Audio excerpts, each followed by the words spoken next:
இன்னைக்கு நம்மளோட சேனல்ல உங்களுக்காக நான் என்ன படம் கொண்டு வந்திருக்கேன் அப்படின்னா 2015 வெளியான தி சர்க்கிள் அப்படிங்கிற ஒரு வெறித்தனமான படத்தை தான் கொண்டு வந்திருக்கேன். அண்ட் மேபி இந்த படத்தை நீங்க நிறைய சேனல்ல பாத்துருக்கலாம். ஆனா என்னோட வாய்ஸ்ல ஒரு டைம் கேட்டு பாருங்களேன், கண்டிப்பா இந்த படம் உங்களுக்கு ரொம்பவே பிடிக்கும். அண்ட் அதே மாதிரி இன்னைக்கு இந்த படத்தோட கதை பத்தி எதுவும் டிஸ்கஸ் பண்ண வேணாங்க, டைரக்டா வீடியோக்குள்ளே போயிடலாம். பட் அப்படி போறதுக்கு முன்னாடி மறக்காம இந்த வீடியோக்கு ஒரு லைக் தட்டி விட்டுருங்க. அப்படியே நம்ம சேனல்ல சோஷியல் மீடியால ஃபாலோ பண்ணுறதுக்குள்ள ஃபாலோ பண்ணிக்கோங்க. கூடவே சப்ஸ்கிரைப் பண்ணாதவங்க சப்ஸ்கிரைப் பண்ணுங்க. மறக்காம பக்கத்தில் கூடிய பெல் ஐகானை கிளிக் பண்ணிக்கோங்க.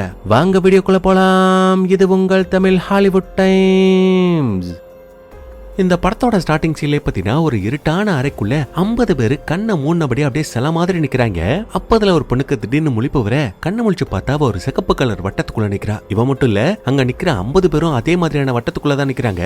அப்ப அந்த வட்டத்தை விட்டு வெளியில போலாமே ட்ரை பண்ணா ஒரு அலாரம் அடிக்குது. பக்கத்துல உள்ளவங்களை தொடலாமே ட்ரை பண்ணாலும் அப்பவும் அலாரம் அடிக்குது. அப்ப அந்த கூட்டத்துல இவள மாதிரியே கண்ணு முழிச்ச இன்னொரு பையன், தயவு செய்து அசையாதீங்க, அவங்க நம்மள பாத்துட்டு இருக்காங்கன்னு சொல்றான். அப்படி சொன்னதுமே நடுவுல ஒரு மிஷின் அப்படியே கொஞ்சம் கொஞ்சமா மேல வந்துட்டு இருக்கு. அப்ப இவங்க ரெண்டு பேர் மாதிரியே இன்னொரு பொண்ணு முடிச்சுட்டு, ஐயோ இது என்ன இடம், எனக்கு ரொம்ப பயமா இருக்கு, ஜான் எங்க போயிட்டேன்னு சொல்லிட்டு வந்த வட்டத்தை விட்டு வெளியில கால் எடுத்து வச்சதுமே அவளோட உடம்புல இடிப்பாஞ்சு சம்பவ இடத்துல இந்த பொண்ணு இறந்து போறா. சோ அதை பார்த்துட்டு இவங்க ரெண்டு பேரும் மிரண்டு போக அடுத்த செகண்டே இவங்களுக்கு நடுவுல ஒரு லைட் ஆன் ஆகுது. அண்ட் கண்ண மூடி நின்னவங்க எல்லாருமே இப்ப சுயநினைவுக்கு திரும்பி வந்துட்டாங்க. ஆனா அதுல ஒருத்தன் பக்கத்துல செத்து போய் கிடக்குற அந்த பொண்ணை பார்த்து பதட்டப்பட்டு வட்டத்தை விட்டு வெளியில போக ட்ரை பண்ணா அந்த பொண்ணை மாதிரியே இவனும் இடி விழுந்து செத்து போறான். இதனால அங்க இருக்கிறவங்க எல்லாரும் ரொம்ப பதட்டமாகறாங்க. அண்ட் வட்டத்தை விட்டு வெளியில போனா செத்துருவோம் அப்படிங்கிற விஷயத்தையும் புரிஞ்சுக்கிறாங்க. அது மட்டும் இல்ல, இந்த இடத்துல நம்ம பாக்குற எல்லா விதமான மக்களும் இருக்காங்க. அதாவது வயசானவங்க, மிடில் ஏஜ்ல உள்ளவங்க, டீனேஜ்ல உள்ளவங்க, ஏன் ஒரு குட்டி பொண்ணு, பிரெக்னன்ட் லேடி, கிறிஸ்டின், முஸ்லீம், நீக்ரோவை சேர்ந்தவங்க, கடைசியா போலீஸ்காரன், பிசினஸ் மேனு, கொலகாரன், கொள்ளக்காரன் எல்லாருமே இந்த இடத்துல நிக்கிறாங்க. அப்ப பாருங்க, திடீர்னு ஒரு சவுண்ட் வருது. அப்படி சவுண்ட் வந்ததுமே இப்ப செத்து போனாலே ஒரு பையன் அவனை டக்குனு ஏதோ ஒண்ணு உள்ள எடுத்துட்டு போயிடுது. அது மட்டும் இல்லங்க, இப்ப ஏதோ ஒரு கவுண்ட் டவுன் ஓடுற மாதிரியான சத்தமும் கேட்டுட்டே இருக்கு. ஆனா அந்த சத்தம் ஒரு குறிப்பிட்ட டைமை தாண்டதுமே ஸ்டார்டிங்ல ஒரு பையன் அந்த பொண்ணு கிட்ட நகராதன்னு சொல்லிருப்பான் இல்லையா, அந்த பையன் மேல இடி விழுந்து மத்தவங்கள மாதிரியே செத்து போயிடுறான். அவள் தான் அதை பார்த்து அங்க இருக்கிறவங்களுக்கு எல்லாம் எப்படி இருக்கு யோசிச்சு பாருங்க. மரண பயத்துல அவன் கத்திக்கிட்டு இருக்கிறான். ஆனா இந்த கொலைகள் எல்லாம் பண்றது நடுவுல உள்ள அந்த மிஷின் தாங்க. அப்ப முடிஞ்ச அந்த கவுண்ட் டவுன் இப்ப மறுபடியும் ஸ்டார்ட் ஆகுது. அப்ப அந்த குரூப்லயே தொப்பி போட்ட ஒரு பையன் ஒருத்தர் இருப்பான். அவன் சும்மா கையை நீட்டி முன்னை பின்னையுமா அசைக்கிறான். அப்ப இவன் அசைக்கிற மாதிரியே அந்த வட்டத்துக்குள்ள ஒரு ஏரோ முன்னை பின்னையுமா நகருது. அப்ப அந்த ஏரோ கரெக்டா ஒரு பொண்ணுக்கு முன்னாடி நிக்க இவனோட கையை மூடுறான். அப்படி மூணதுமே மின்னல் தாக்கி அந்த பொண்ணு அதே இடத்துல இருந்து போறா. அப்ப அதனால அந்த தொப்பிக்காரனும் மத்தவங்கள்ட்ட இதெல்லாம் பாக்குறப்ப ஏதோ ஓட்டிங் மாதிரி இருக்கு, நம்ம தான் யார் சாகணும் அப்படிங்கறத முடிவெடுக்கணும் போல அப்படிங்கிற மாதிரி சொல்லிட்டு இருக்க. அந்த கேப்ல ரெண்டு பேத்த அந்த மின்னல் போட்டு தெளிச்சு. அப்ப நடக்கிற அந்த சம்பவம் எல்லாத்தையுமே ஒரு கர்ப்பிணி பொண்ணு ஒருத்தி ரொம்ப கவனமா பாத்துக்கிட்டே இருந்திருப்பா. அவன் என்ன சொல்றானா, ஆமா அந்த தொப்பிக்கார சொல்றது உண்மைதான், உங்க கையை லெஃப்ட் சைடு மூவ் பண்ணீங்கன்னா லெஃப்ட் சைடுல உள்ளவங்களுக்கு ஓட் போடலாம், ரைட் சைடு மூவ் பண்ணீங்கன்னா ரைட் சைடு உள்ளவங்களுக்கு ஓட் போடலாம், ஆனா உங்களுக்கு நீங்களே ஓட் போட்டுக்க முடியாது. அது மட்டும் இல்ல, நீங்க யாருக்கு நேரா அந்த ஏரோவை நிப்பாட்டி உங்களோட கையை மடக்குறீங்களோ அவங்களுக்கு தான் நீங்க ஓட்டு போட்டதா அர்த்தம்னு இந்த பொண்ணு சொல்றா. அதுவும் இந்த ஓட் போடுறதுக்கான டைம் ஒவ்வொரு 2 நிமிஷத்துக்கு ஒரு தடவை தொடர்ந்து வந்துகிட்டே இருக்கும். அதுக்குள்ள உங்க ஓட் பண்ணணும். இதுல இன்னொரு ட்விஸ்ட் என்னன்னா, தனக்கு யார் ஓட் பண்றாங்க அப்படிங்கிற விஷயத்த தன்னாலையும் பாத்துக்க முடியாது. சோ அதனால எல்லாரும் குழப்பத்திலையும் பயத்திலையும் அந்த ஓட் எப்படி பண்ணணும் அப்படிங்கிற விஷயத்த பிராக்டிஸ் பண்ணி பார்த்துட்டு இருப்பாங்க. அப்ப மறுபடியும் இவங்கள ஒருத்தன் அதிக ஓட்டு வாங்கி செத்து போறான். இதனால இந்த கர்ப்பிணி பொண்ணு என்ன சொல்றாடா, நம்ம ஓட்டு போட்டா தானே இந்த பிரச்சனை, ஒருவேளை நம்மள யாருமே ஓட்டு போடாம இருந்தா என்ன நடக்குது பாப்போம்னு சொல்லிட்டு யாருமே ஓட்டு போடாம நிக்கிறாங்க. இந்த 2 நிமிஷமும் முடியுது. ஆனா அப்படி முடிஞ்சது உங்களுக்கு முன்னாடி இருக்கிற அந்த வட்டம் ஒயிட் கலர்ல மாறுது. அது மட்டும் இல்ல, யாருமே ஓட் பண்ணாதனால அந்த மிஷினை ரேண்டமா ஒருத்தனை செலக்ட் பண்ணி போட்டு தள்ளிடுது. இதனால எல்லாத்துக்கும் ஒரு விஷயம் மட்டும் தெளிவா புரிஞ்சு போச்சுங்க, நம்ம ஓட்டு போட்டாலும் சரி போடலனாலும் சரி அந்த மிஷின் மத்தவங்களை போட்டு தள்ளிக்கிட்டே தாங்க இருக்க போகுது. இதனால அங்க இருக்கிறவங்க எல்லாம் பயத்துல இதுக்கப்புறம் என்ன பண்ண போறோம், இங்க இருந்து எப்படி தப்பிச்சு வெளியில போக போறோம் அப்படிங்கிற விஷயத்தை பத்தி பேசிட்டு இருக்க. அப்பதான் அந்த குரூப்லயே ப்ளூ கலர் ஷர்ட் போட்டுட்டு ஒரு பையன் இருப்பான். அந்த பையன் ஒரு கொடூரமான ஐடியாவை சொல்றான். அதாவது இந்த கேமை விட்டு தப்பிச்சு வெளியில போகணும் அப்படின்னா முதல்ல அந்த கேமை பத்தி உங்களுக்கு நல்லா தெரியணும், அதுக்கு உங்களுக்கு நேரம் தேவை. ஆனா அந்த நேரத்தை கொடுக்காம மிஷின் தொடர்ந்து 2 நிமிஷத்துக்கு ஒரு தடவை ஆளை கொண்டுகிட்டே இருக்கு இல்லையா. அதனால அவன் என்ன சொல்றான்னா, நம்ம குரூப்லயே 70-80 வயசுக்கு மேல இருக்கிற வயசானவங்க ஒரு 6 பேர் இருக்காங்க. அவங்களுக்கு வயசு ஆயிடுச்சு, அவங்களோட வாழ்க்கையை வாழ்ந்து முடிச்சிட்டாங்க. அதனால அவங்களுக்கு நம்ம எல்லாருமே சேர்ந்து ஓட் பண்ணி அவங்கள ஒவ்வொருத்தரையா கொண்டுகிட்டு இருந்தோம் அப்படின்னா நமக்கு ஒரு 10-12 நிமிஷம் டைம் கிடைக்கும். அந்த டைமுக்குள்ள இந்த கேம்ல இருந்து தப்பிக்கிறது எப்படி அப்படிங்கிற விஷயத்தை பத்தி நம்ம யோசிக்கலாம்னு சொல்றான். ஆனா அந்த பிளானுக்கு அங்க இருக்கிற ஒரு சில பேரை எதிர்ப்பு தெரிவிக்கிறாங்க. ஏன் அந்த வயசானவங்க கூட ஏன் எங்களை சாகடிக்க பாக்குறீங்க, எங்களுக்கு வாழ உரிமை இல்லையான்னு கேட்டா அந்த பையன், யோ அதான் வாழ்ந்து முடிச்சிட்டீங்களா, இதுக்கப்புறம் எங்களையாவது வாழ விடுக்குன்னு சொல்லிட்டு மொத்தமா எல்லாரும் பிளான் பண்ணி வேற வழியே இல்லாம ஒவ்வொரு பெரியவங்களையா போட்டு தள்ளிட்டு இருக்காங்க. தான் உயிரை காப்பாத்துக்க மனுஷங்க எவ்வளவு சுயநலவாதிகளா இருக்காங்க பாருங்க. இப்ப அதுக்கப்புறம் அங்க இருக்கிற எல்லாருமே ஒன்னா சேர்ந்து டிஸ்கஸ் பண்ண ஆரம்பிக்கிறாங்க. அதாவது உங்கள யாருக்காவது இந்த இடத்துக்கு எப்படி வந்தோம் அப்படிங்கிற விஷயம் ஞாபகத்துல இருக்கான்னு கேக்குறப்போ அங்க இருக்கிற முக்காவாசி பேத்துக்கு இந்த இடத்துக்கு எப்படி வந்தோம் அப்படிங்கிற விஷயம் ஞாபகத்திலே இல்ல. ஆனா அங்க இருக்கிற ஒரே ஒரு கருப்பு சட்டக்காரன் மட்டும் கையை தூக்கி எனக்கு ஞாபகம் இருக்கு, நான் ஒரு டிராபிக்ல மாட்டிக்கிட்டு இருந்தேன், லாக்டவுன் பீரியடா இருக்கிறதுனால இந்த ஊரை விட்டு வெளியில போகணும்னு ட்ரை பண்ணேன், அப்ப அந்த இடத்துக்கு ஒரு ஏலியன் ஸ்பேஸ்ஷிப் ஒன்னு பறந்து வந்து என்ன உள்ள இழுத்துக்குச்சு. அதுக்கப்புறம் நான் கண் முழிச்சு பாக்குறப்போ எனக்கு ஆப்போசிட்ல லட்சக்கணக்கான மக்களை மலை மாதிரி குவிச்சு வச்சிருந்தாங்க. ஆனா அதே இடத்துல என் கூட இன்னொருத்தரும் இருந்தாங்கன்னு சொல்றான். அப்ப மத்தவங்கள அது யாரு, அது ஏலியனான்னு கேட்டா இல்ல அவன் மனுஷன் சொல்றான். அப்ப அந்த கேப்ல இங்க இருக்கிறவங்க எல்லாம் ஓட் போட்டு 3 பெரியவங்களை கொண்டுட்டாங்க. அப்ப 4வதா இன்னொருத்தர குழப்பலாமே பாக்குறப்போ அவர் இது மாதிரி ப்ளீஸ் ஒரே ஒரு நிமிஷம் வெயிட் பண்ணுங்க, எனக்கு ஒரு விஷயம் ஞாபகத்துக்கு வந்துருச்சு. அந்த கருப்பு சட்டக்காரன் ஸ்பேஸ்ஷிப் குள்ள ஒரு மனுஷனை பார்த்தான்னு சொன்னா இல்லையா, அது வேற யாரும் கிடையாது, நான் தான். நானும் அந்த ஸ்பேஸ்ஷிப் குள்ள இருந்தேன்னு சொல்லிட்டு இருக்காரு. அப்ப மத்தவங்களும் ஹோ அப்படியா, அந்த இடத்துல நீங்க என்னத்த பாத்தீங்க, அங்க ஏலியன்ஸ் இருந்துச்சான்னு கேட்டா இவரும் ஆமா அந்த இடத்துல நான் நிறைய ஏலியன்ஸை பார்த்தேன், அது பார்க்கவே பயங்கரமா இருந்துச்சு, பச்சை கலர்ல இருந்துச்சு, ரொம்ப உயரமா இருந்துச்சு அப்படி இப்படின்னு கதையை விட இவர் தான் உயிரை காப்பாத்திக்கணும் அப்படிங்கிறதுக்காக தான் இந்த மாதிரி போய் சொல்லிட்டு இருக்காரு அப்படிங்கிற விஷயத்தை கண்டுபிடிச்சாங்க. அது மட்டும் இல்ல இந்த கருப்பு சட்டக்காரன் கிட்ட இவனை தான் நீ இந்த ஸ்பேஸ்ஷிப்ல பாத்தியான்னு கேட்டா அவன் இல்லன்னு சொல்லிடுறான். இதனால மத்தவங்க எல்லாம் ஓட் போட்டு இந்த பெரியவரை கொண்டுறாங்க. இப்ப அடுத்ததா யாரை ஓட் பண்ணி சாகடிக்கலாமே ட்ரை பண்றப்போ அந்த லிஸ்ட்ல வயசான ஒரு லேடி இருப்பாங்க. அவங்க என்ன சொல்றாங்கன்னா நீங்க நினைக்கிற மாதிரி எனக்கு வயசு ரொம்ப ஜாஸ்தி எல்லாம் கிடையாது, எனக்கு ஒரு 52 வயசு தான் ஆகுதுன்னு சொல்றாங்க. அப்ப மத்தவங்களும் சந்தேகத்துல உங்களுக்கு வயசு 52ன்னு சொல்றீங்க, ஆனா உங்களோட முடியெல்லாம் நரைச்சு போயிருக்கு, அதுக்கு என்ன காரணம்னு கேட்டா எனக்கு கேன்சர் நோய் இருக்கு, அதனால சீக்கிரமா நரைச்சு போயிடுச்சுன்னு சொல்றாங்க. அப்ப இதே சாக்க வச்சுட்டு பாத்தீங்களா அந்த லேடிக்கு கேன்சர் இருக்கு, சோ இவங்க எப்படியும் கொஞ்ச நாள்ல சாக தான் போறாங்க, அதனால நம்மளே ஓட் போட்டு சாகடிச்சிடலாம் சொல்றப்போ அந்த லேடி இது மாதிரி இல்ல எனக்கு கேன்சர் நோய் இருந்தது உண்மைதான், ஆனா இப்ப என்னோட உடம்புல அந்த நோய் இல்ல கம்ப்ளீட்டா கியூர் ஆயிடுச்சுன்னு சொன்னா இந்த ப்ளூ சட்டக்காரன் அப்போ விட மாட்டேங்கிறான். இல்ல ஒருத்தருக்கு ஒரு டைம் கேன்சர் நோய் வந்துருச்சுன்னா மறுபடியும் அவங்களை கியூர் பண்ணவே முடியாது, அதனால உங்களை கொல்றதுல தப்பு இல்ல, எல்லாரும் இவங்களுக்கு ஓட் பண்ணுங்கன்னு சொன்னா அதுக்கு அங்க இருக்கிற யாருமே ஒத்துக்க மாட்டாங்க. அதுலயும் இந்த குரூப்லயே ஒரு போலீஸ்காரர் இருப்பான், அவன் என்ன சொல்றானா டேய் எனக்கு 45 வயசு ஆகுது, இப்ப இவங்களை கொல்ல போற மாதிரி அடுத்து என்ன கொல்வியா, என்னையும் கொன்னதுக்கு அப்புறம் 35 25 வயசை குறைச்சுக்கிட்டே ஒவ்வொருத்தரையா கொண்டுகிட்டே போவ, கடைசியில நீ உயிரோட இருப்ப, ஆனா நாங்க சாகணுமாடான்னு சொல்லிட்டு அவன் பொருளை எடுத்து அவனே போடுற மாதிரி இங்க இருக்கிற எல்லாருமே ஒன்றா சேர்ந்து இந்த பயலுக்கு ஓட்ட போட்டு முழு சட்டக்காரனோட சோழியை முடிச்சு போடுறாங்க. அதுக்கப்புறம் மறுபடியும் இந்த இடத்த விட்டு தப்பிக்கிற விஷயத்தை பத்தி யோசிக்கிறாங்க. அப்ப இந்த கேன்சர் நோய் இருக்கிற இந்த தொப்பி போட்ட லேடி இருக்காங்க இல்லையா, அவங்க இது மாதிரி அந்த ஏலியன்ஸ் எல்லாம் நம்மள எதுக்காக ஃபர்ஸ்ட் சூஸ் பண்ணாங்க அப்படிங்கிற விஷயத்தை நம்ம கண்டுபிடிக்கணும், நமக்குள்ள ஏதாவது தொடர்பு இருக்கா அப்படிங்கிற விஷயத்தை நம்ம கண்டுபிடிக்கணும்னு சொல்லிட்டு அங்க கிரீன் கலர் டிஷர்ட் போட்டு ஒரு லேடி இருப்பாங்க. அவங்க கிட்ட நீங்க யாரு உங்களை பத்தி சொல்லுங்கன்னு கேட்டா அந்த அம்மா சரியான ஓட்டவையா இருக்கும் போல ஏதோ ஆபீஸ்ல செல்ஃப் இன்ட்ரோடக்ஷன் கொடுக்க சொன்ன மாதிரி வளவளவலன்னு பேசிட்டே இருக்கு. அந்த கேப்லயே டைமிங் குடிச்சு அந்த மிஷின் இந்த அம்மாவை போட்டுதுல இருக்கு. இதனால அங்க இருக்கிறவங்க எல்லாம் என்ன முடிவு பண்றாங்கன்னா எப்பா யாரோட பேரும் யாருக்கும் தெரியணும் அப்படிங்கிற அவசியமே கிடையாது, அதனால சிம்பிளா சுருக்கமா நீங்க யார் அப்படிங்கிற விஷயத்த சொல்லி முடிக்கணும்னு சொல்லவும் அங்க ஒரு ஹஸ்பண்ட் அண்ட் ஒய்ஃப் இருப்பாங்க. அதுல அந்த ஹஸ்பண்ட் இது மாதிரி எங்களுக்கு கல்யாணம் ஆகி ஒரு 7 வருஷம் ஆகுது, எங்களுக்கு ஒரு குழந்தை இருக்கு, உங்கள யாருக்காவது எங்க 2 பத்தியும் ஓட் பண்ணி சாகடிக்கணும்னு நினைச்சீங்கன்னா தயவு செய்து என்ன சாகடிங்க, என் ஒய்ஃபை விட்டுருங்கன்னு கெஞ்சிரான். இதனால அங்க இருக்கிற ஒரு சில பேர் பாவப்பட்டு இவங்களை கொல்லாம அங்க வயசான ஒரு பாட்டி இருப்பாங்க, அவங்களுக்கு ஓட் போட்டு அந்த பாட்டியை போட்டு தள்ளிடுறாங்க. அதுக்கப்புறம் அவனுங்க பேசுற விஷயம் எதுவுமே புரியாம அங்க தொப்பி போட்டு ஒரு ஆள் நின்னுட்டு இருப்பாரு. அவர்கிட்ட ஐயோ என்னையா நீ எதுவும் பேசாம இருக்க, நீ ஏதாவது பேசுன்னு சொன்னா இவரும் பேசுறாரு, ஆனா ஸ்பானிஷ் மொழியில பேசுறதுனால மத்தவங்க யாருக்குமே புரியல.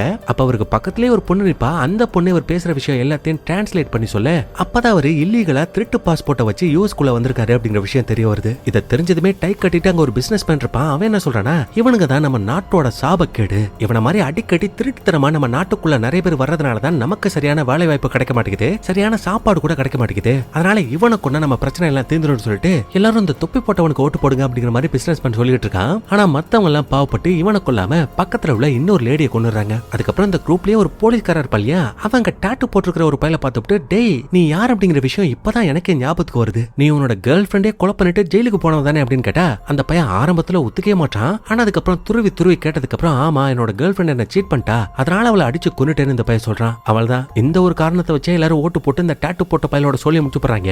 அதுக்கப்புறம் அவங்க எப்படி யோசிக்கிறாங்கன்னா இந்த இடத்துல இருக்கிறவங்க நல்லவங்களா கெட்டவங்களா அப்படிங்கிற அடிப்படையில நம்ம ஓட் போடுவோம் அப்படிங்கிற மாதிரி யோசிச்சு அந்த குரூப்லயே ஒரு முஸ்லீம் லேடி இருப்பாங்க, அவங்கள பார்த்துட்டு இவங்க கண்டிப்பா ஒரு தீவிரவாத கும்பலை சேர்ந்தவங்களா தான் இருப்பாங்க, அதனால இவங்களை நம்ம கொன்னுலான்னு சொல்லிட்டு பேச வாய்ப்பே கொடுக்காம அந்த பையலுக்கு ஓட்ட போட்டு அவங்களை கொன்னுறாங்க. அப்ப அந்த குரூப்லயே கருப்பினத்தை சேர்ந்த ஒரு பையன் இருப்பான், அவன் என்ன சொல்றானா டேய் உங்க எல்லாத்துக்கும் ஒரு நல்ல ஐடியா ஒன்னு சொல்லவா, என்ன பாருங்களேன் நான் கருப்பினத்தை சேர்ந்தவன், நான் மட்டும் கிடையாது என்ன மாதிரி இங்க நிறைய பேர் இருக்காங்க, அதனால இந்த முஸ்லீம் கிறிஸ்டின் வயசானவங்க கெட்டவங்க நல்லவங்கன்னு எல்லாத்தையும் கொன்னு அடுத்து கருப்பினமா இருக்கிற எங்களை கொன்னுடுங்க அப்படிங்கிற மாதிரி சொல்ல அங்க இருக்கிற எல்லாருமே இதை பாருங்க நாங்க நிறைவேறி பிடிச்சவங்களா கிடையாது, ஏதோ எங்களுக்கு தெரிஞ்சு நாங்க கெட்டவங்கன்னு யார் யாரெல்லாம் நினைக்கிறோமோ அவங்களுக்கு தான் ஓட்ட போட்டு சாகடிக்கிறோம் அப்படிங்கிற மாதிரி சொல்லிட்டு இருக்கேன். இந்த போலீஸ்காரன் வாயை வச்சுட்டு சும்மா இருக்க வேண்டியதானே, அவ இது மாதிரி தேவையில்லாம அங்க இருக்கிற கருப்பினத்தவங்களை பத்தி தப்பா பேச பதிலுக்கு அவங்க காண்டாயி ஓட்ட போட்டு இந்த பயலோட சோழியை முடிச்சு போடுறாங்க. அப்ப அந்த குரூப்லயே ஒரு மிலிட்டரி ஆபீசர் இருப்பான், அவன் என்ன சொல்றானா யோ இப்படியே கொலை பண்ணிட்டே போனீங்கன்னா எப்படியா நம்மங்கிறது தப்பிச்சு வெளியில போறது, முதல்ல நம்மள இங்க யாரு கூட்டிட்டு வந்தா யார் அந்த கேம் எல்லாம் விளையாட வைக்கிறா அப்படிங்கிற விஷயத்தை நம்ம கண்டுபிடிக்கணும், அதுக்கு நம்ம ஒற்றுமையா இருக்கணும், அப்படி ஒற்றுமையா இருந்தா தான் இந்த விஷயத்தை கண்டுபிடிக்க முடியும்னு சொல்லிட்டு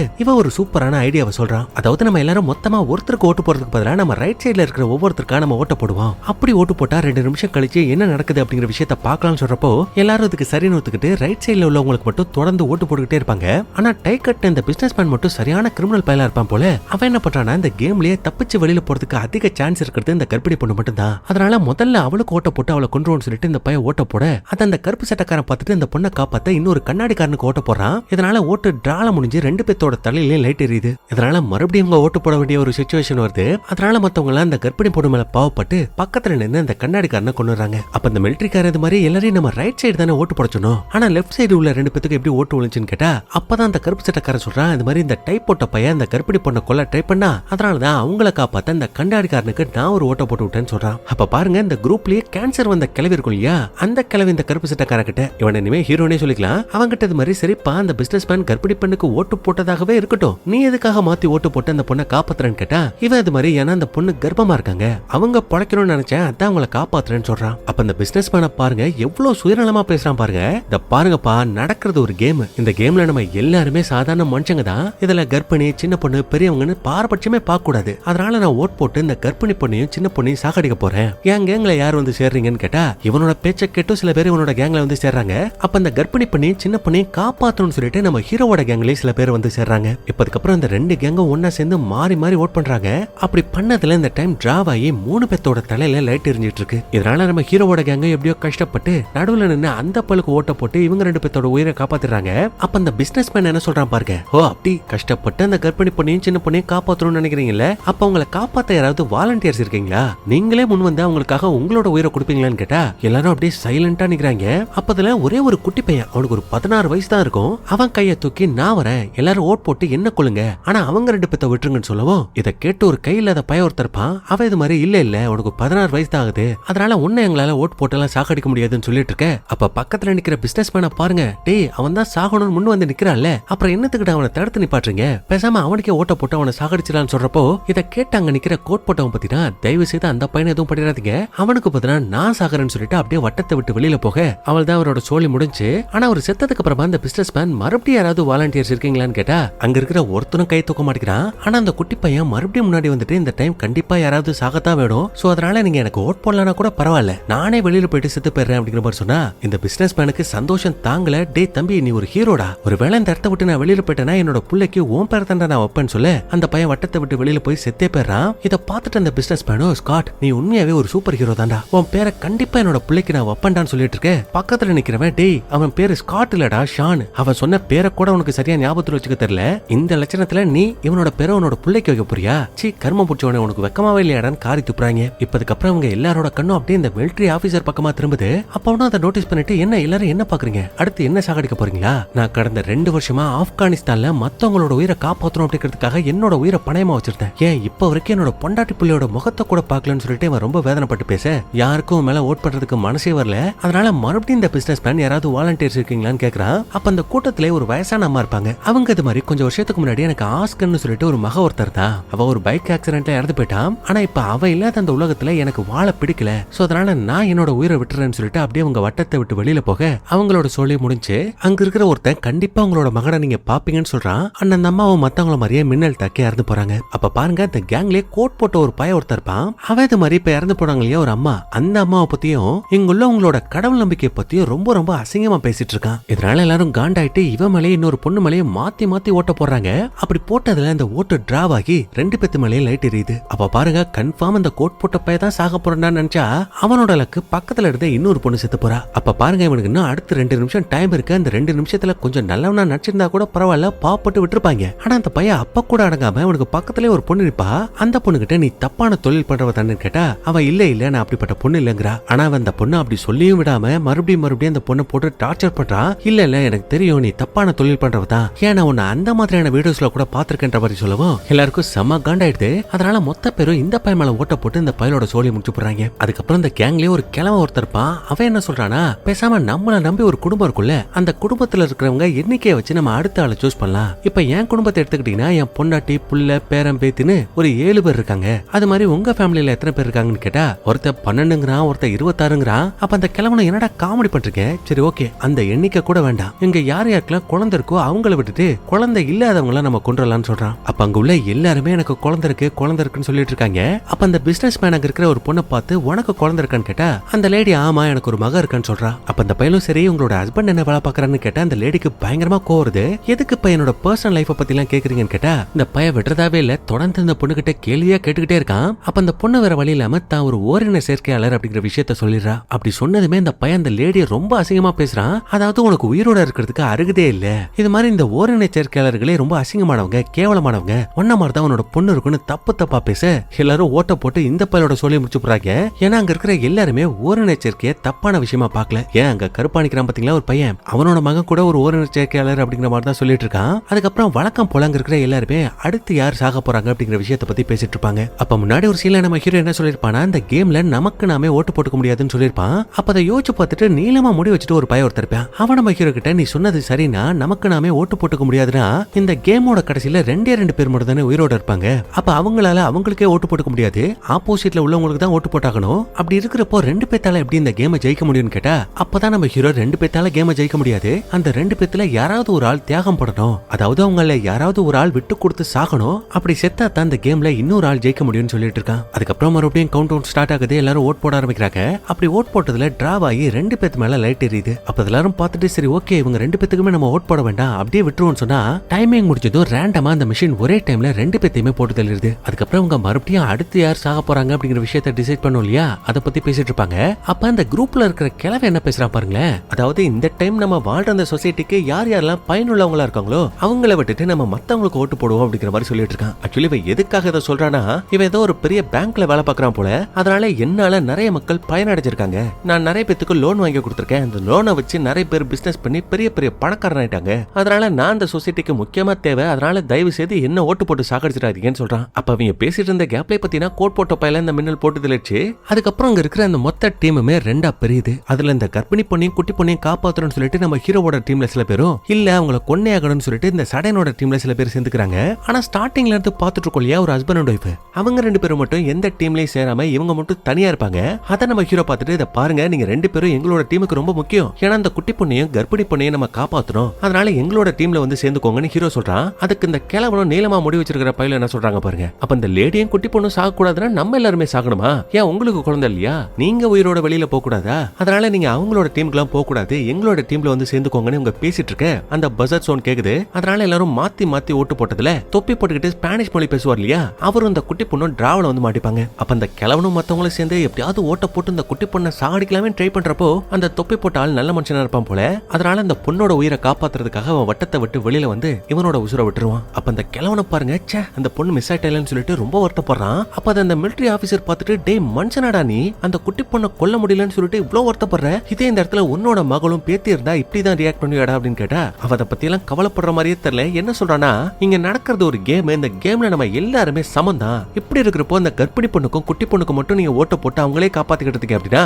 இது டோட்டலி அன்பேரா இருக்கு அப்படிங்கிற மாதிரி சொல்லிட்டு இருக்கான். அது மட்டும் இல்ல அங்க நிக்கிற அந்த புருஷன் பொண்டாட்டியில புருஷங்காரனோட மண்டையை நல்லா கழுவி விடுறான். அதாவது டே நீ ஒழுங்கா எங்களோட டீமுக்குள்ள வந்து சேர்ந்துக்கோ, ஏன்னா கடைசி வரைக்கும் அந்த குட்டி பொண்ணையும் கர்ப்பிணி பொண்ணையும் காப்பாத்துறேன்னு சொல்லிட்டு ஹீரோவோட டீம் கண்டிப்பா அடுத்தவங்களை கொண்டுகிட்டே இருப்பாங்க. அதுல கடைசியா கண்டிப்பா உன்னோட பொண்டாட்டியை மாட்டுவா, அவ சாகணும்னு நினைக்கிறியா, அவங்க எடுத்து தப்பிச்சு போக கூடாதுன்னு நினைக்கிறியா அப்படிங்கிற மாதிரி கேட்கவும் வேற வழி இல்லாம அவனும் இந்த கிழவனோட டீம்லயே வந்து சேர்ந்துக்கிறான். இப்ப அந்த கவுண்ட் டவுனும் முடிய போது, அதனால அவசரமா இந்த ரெண்டு டீமும் ஓட்ட போறாங்க. அப்படி போட்டா அந்த குட்டி பொண்ணுக்கும் கிழவனுக்கும் டிரால வந்து முடியுது. அப்ப அந்த கிழவனும் அடே எனக்கே பாயத்தை போட பாக்குறீங்களா, ஒழுங்கா அந்த குட்டி பொண்ணுக்கு ஓட்ட போட்டு அவளை கொள்ளுங்கடா, என்ன உயிரோட விட்டுருங்கடான்னு கத்த மின்னல் பட்டுன்னு அந்த பையில போட்டு தள்ளிடுது. இதனால மத்தவங்களும் புரியாம இந்த குட்டி பொண்ணு தானே செத்துருக்கணும், எப்படி இந்த கிழவன் செத்தான்னு யோசிக்கிறப்போ அப்பதான் தெரிய வருது இந்த புருஷன் பொண்டாட்டியில புருஷன் மட்டும் தான் கரெக்டா அந்த குட்டி பொண்ணுக்கு ஓட்ட போட்டிருக்கான். ஆனா மிச்சம் இருக்கிற கடைசி ஓட்ட இந்த கிழவனுக்கு போட்டு குட்டி பொண்ணை காப்பாற்றணும் அப்படிங்கிறதுக்காக அந்த பொண்டாட்டிக்காரி தான் இந்த வேலையை பார்த்திருக்கா. ஆனா இந்த இடத்துல தாங்க இந்த புருஷன் பொண்டாட்டி மேல அங்க இருக்கிற எல்லாத்துக்குமே சந்தேகம் வருது. ஏன்னா இந்த கேம்ல பார்ட்டிசிபேட் பண்ற எல்லாருமே பத்தினா ஒருத்தருக்கு ஒருத்தர் சம்பந்தமே இல்லாதவங்க, ஆனா இவங்க ரெண்டு பேரும் மட்டும் தங்களை ஹஸ்பண்ட் அண்ட் ஒய்ஃப்னு சொல்லிக்கிறாங்க,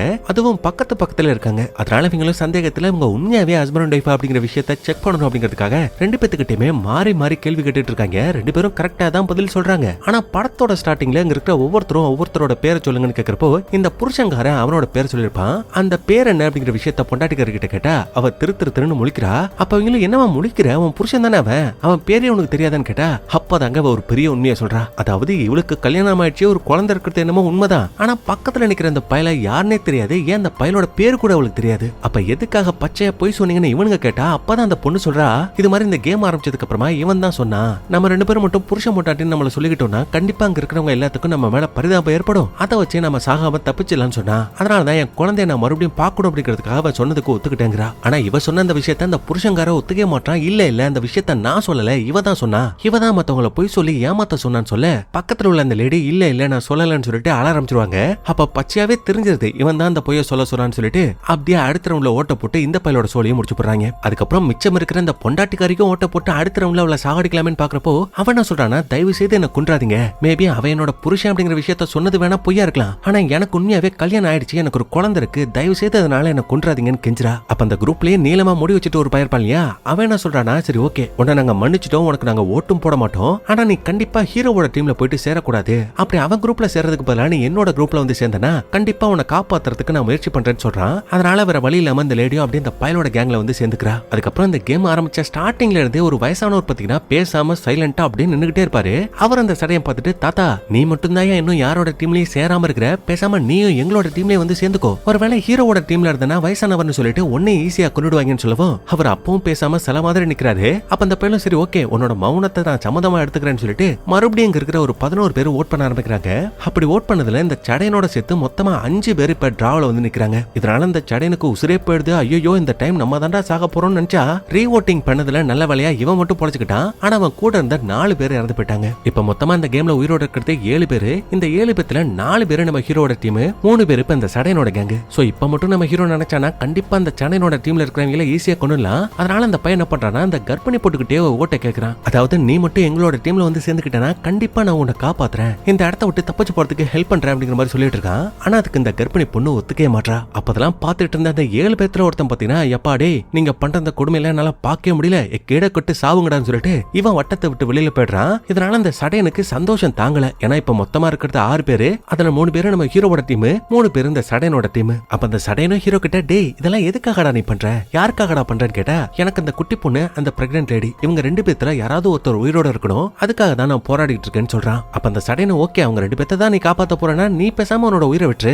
உன் உயிரை விட்டு அவங்க 2 பேர்த்தோட உயிரை காப்பாத்துன்னு சொன்னா இவன் ஒத்துக்க மாட்டான். டேய் என்ன நான் போனதுக்கு அப்புறமா அவங்க 2 பேர்த்த நீ போட்டு தரலான்னு பாக்குறியா, வேணும்னா ஒண்ணு பண்ணுவோம், உனக்கு ஓகேன்னா சொல்லு, நீயும் நானும் சேர்ந்து இந்த வட்டத்தை விட்டு வெளியில போய் செத்து போயிடலாம், அதுக்கப்புறம் நான் நினைச்ச மாதிரியே அவங்க 2 பேரும் உயிரோட இருப்பாங்கன்னு கேட்டா அந்த சடையன் ஆடி போயிடுறான். இல்ல எனக்கு இந்த பிளான் பிடிக்கலன்னு சொல்லிடுறான். அதுக்கப்புறம் ஹீரோவை கன்வின்ஸ் பண்ணி இதை பாருப்பா இந்த கேமை முடிச்சே ஆகணும், அதனால என்னோட டீம்ல நான் ஒரு ஆளை கொடுக்குறேன், அந்த ஒய்ஃப் இருக்காங்கல்ல அவங்களுக்கு நீ ஓட் போட்டுக்கோ, அதே மாதிரி இந்த குட்டி பொண்ணுக்கு நான் ஓட் போட்டு அவளை கொண்டுறேன் அப்படிங்கிற மாதிரி சொன்னா அதுக்கு நம்ம ஹீரோ ஒத்துக்கிறான். ஆனா அந்த சடைய என்ன சொல்றானா, ஒருவேளை ஓட் போடுறேன்னு சொல்லிட்டு நீங்க என்ன ஏமாத்திட்டீங்கன்னா என்ன பண்றது, அதனால ஒவ்வொருத்தரா தனித்தனியா ஓட்டு போடுங்கன்னு சொல்லவும் எல்லாரும் அதே மாதிரியே ஓட்டு போடுறாங்க. ஆனா ஆரம்பத்துல இருந்தே பேச்சு மூச்சு இல்லாம ஒருத்தர் சைலண்டா நிப்பார் இல்லையா, அவரோட டர்ன் வந்ததும் அவர் அமைதியாவே நிக்கிறாரு, யாருக்கும் ஓட்டும் போட மாட்டேங்கிறாரு. இதனால அந்த சடையனும் யோ கிளவா ஓட்ட போடியா, டைமிங் முடிய போதியான்னு கத்தி பாக்குறான். ஆனா அவர் கடைசி வரைக்கும் ஓட்டே போடுறதுனால அதிக ஓட்டுவாங்கன்னா அந்த லேடி, அதாவது அந்த ஒய்ஃப் இருப்பாங்க இல்லையா, அவங்க மின்னல் அடிபட்டு செத்து போறாங்க. சோ அதுக்கப்புறமா அந்த பரட்ட தலையிலும் அந்த மனுஷனை பிடிச்சி கண்ணா அப்பனான்னு திட்டிட்டு இருக்க. அப்பதான் ஹீரோ சொல்றான், இல்ல இவர் இந்த கேம்ல மட்டும் இல்ல,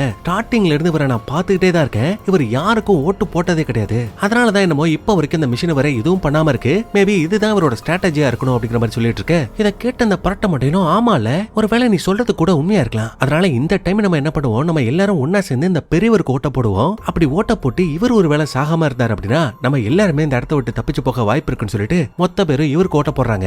அப்ப நம்ம ஹீரோ பாருங்களேன், அந்த கர்ப்பிணி பொண்ணுகிட்ட கண்ணாலே செய்கை காட்டி அந்த பெரியவருக்கு ஓட்ட போடாதீங்க, இந்த சடையனுக்கு ஓட்ட போட்டு இவனை போட்டு தள்ளுங்கன்னு சொல்லவும் அப்படியே அவங்க ஓட்ட தூக்கி இவனுக்கு போட்டுறாங்க. டைமிங் முடிஞ்சது இந்த சடையனோட சொல்லி முடிஞ்சு. இப்பதுக்கு மிச்சம் இருக்கிறது அந்த குட்டி பொண்ணு, கர்ப்பிணி, பெரியவர், கடைசியா நம்ம ஹீரோ மட்டும் தான். அப்ப நம்ம ஹீரோவை வேற வழி இல்ல, நம்ம அடுத்ததா ஓட்ட போட்டு இந்த பெரியவரை தான் சாகடிக்கணும்னு சொல்லிட்டு இருக்க. அந்த கர்ப்பிணி பொண்ணும் பெரியவர்கிட்ட நாங்க உங்களுக்கு ஓட் போடலாமா, உங்களுக்கு அது ஓகேவா அப்படிங்கிற மாதிரி கேட்டு பாக்குறா. ஆனா அப்போ அந்த மனுஷன் அதுக்கு பதிலே சொல்லல. அதனால வேற வழியே இல்லாம எல்லாரும் ஓட்ட போட்டு அந்த பெரியவரை கொண்டுறாங்க.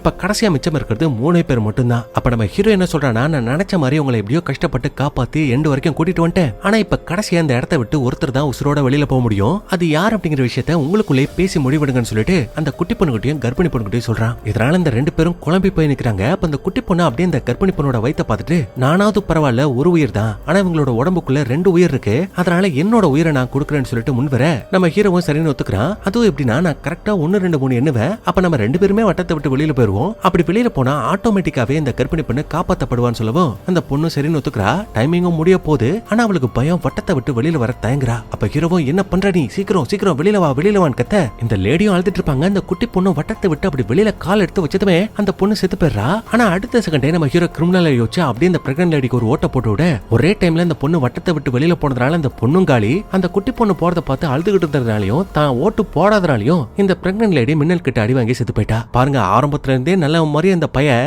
இப்ப கிளைமேக்ஸ்ல எப்படிப்பட்ட ஒரு வில்லனா மாறிட்டான் பாருங்க. இப்ப உனதுக்கு அப்புறம் இந்த ஏலியன்ஸ் கிட்டது மாதிரி போதுமா, இது உங்களுக்கு போதுமா, நீங்க நினைச்ச மாதிரி ஒருத்தர நான் உங்களுக்கு கிடைச்சிட்டேன்ல, இப்ப என்ன ரிலீஸ் பண்ணுங்க, இந்த கேம்ல இருந்து என்ன வெளியில கூட்டிட்டு போங்கன்னு சொன்னா இங்க தாங்க ஒரு ட்விஸ்ட்.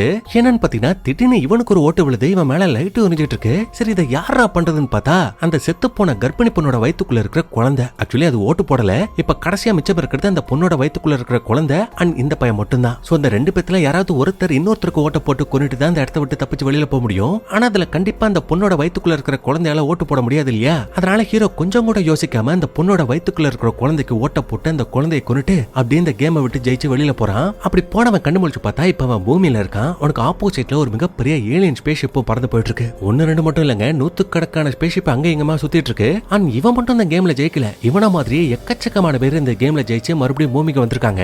அப்படி வந்தவங்களோட சேர்ந்து இந்த பையனும் சேர்ந்து வாழ ஆரம்பிச்சிட்டான் அப்படிங்கிற மாதிரி காமிச்சு அப்படியே இந்த படத்தை முடிக்கிறாங்க. இந்த படத்துல எனக்கு தெரிஞ்ச ஏலியன்ஸ் எல்லாம் எதுக்காக அப்படி பண்ணிருப்பாங்க அப்படின்னா, பூமியில உள்ள மக்கள் எல்லாம் கண்டிப்பா அழிவை நோக்கி போயிருக்கணும். அப்படி போனதுனால அவங்களோட மனசும் சரி உடலும் சரி ரொம்ப வீக்கா இருக்கும். அதனால அவங்கள வலுப்படுத்தணும், அவங்களோட மனசை திடப்படுத்தணும். முக்கியமா சில கஷ்டமான முடிவுகள் இருக்கிறதுக்கான தைரியம் அவங்களுக்கு வரணும் அப்படிங்கிறதுக்காக தான் இந்த ஏலியன்ஸ் எல்லாம் அப்படி பண்ணிச்சுன்னு நான் நினைக்கிறேன். ஒருவேளை இதுக்கு வேற காரணம் கூட இருக்கலாம். அப்படி இருந்தா அதுக்கான காரணத்தை நீங்க தாராளமா கமெண்ட் செக்ஷன்ல சொல்லலாம். அது மட்டும் இல்லங்க, ஒருவேளை நீங்க இந்த கேம்ல பார்ட்டிசிபேட் பண்ணி நம்ம ஹீரோவோட நிலைமையில நீங்க இருந்தீங்கன்னா அந்த பிரெக்னன்ட் லேடியை காப்பாத்திருப்பீங்களா இல்ல உங்களை நீங்களே காப்பாத்திட்டு இருப்பீங்களா அப்படிங்கிற விஷயத்தையும் கமெண்ட் செக்ஷன்ல சொல்லுங்க. பாப்போம் எவ்வளவு பேர் எப்படி கமெண்ட் பண்றீங்க அப்படிங்கிற விஷயத்தை. அவ்வளவுதாங்க. கண்டிப்பா அந்த படம் உங்களுக்கு ரொம்ப பிடிச்சிருக்கும்னு நினைக்கிறேன். அப்படி பிடிச்சிருந்தா மறக்காம இந்த வீடியோக்கு ஒரு லைக் தட்டி விட்டுருங்க. அப்படியே முடிஞ்ச அளவுக்கு உங்களோட ஃப்ரெண்ட்ஸ் அண்ட் ஃபேமிலிக்கு ஷேர் பண்ணுங்க. மீண்டும் ஒரு சூப்பரான வீடியோ